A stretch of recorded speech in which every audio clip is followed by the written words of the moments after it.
Welcome back to Primetime News. A special welcome if you're watching on TVJ International in the Cayman Islands or online at onespotmedia.com.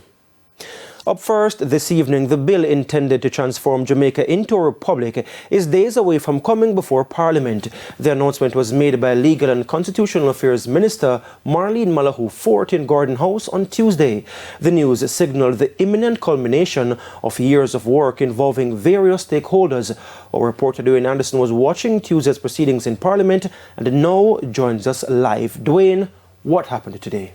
Well, very interesting day in Parliament today. So today's announcement was sort of an early Christmas gift for many Jamaicans, many of whom have been arguing that Jamaica can't truly be independent until it strips itself of the remaining colonial ties, namely having the King of England as head of state. Now, the update on this ongoing process was provided by Constitutional Affairs Minister Marlene Malahou Fort.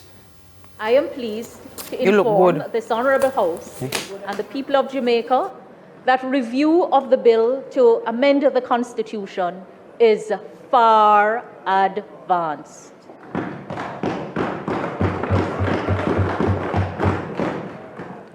It is quite possible to complete the remaining steps and have the bill tabled as early as next week. As early as next week, before the Christmas break.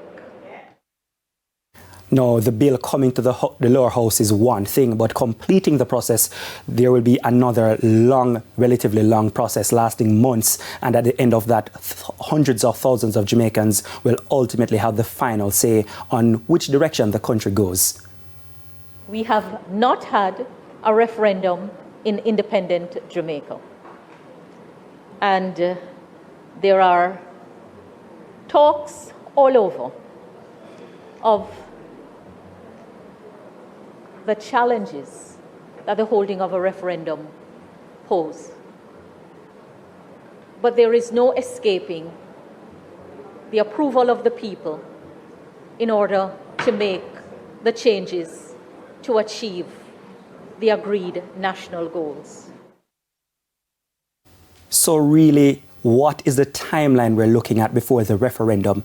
Well, based on our checks, we are looking at another 8 to 10 months, and that would take us right up around September next year when the general election is constitutionally due. Now, the minister did not say much about that crossing of timelines, but had this to say about how whichever party is in government will treat with this matter.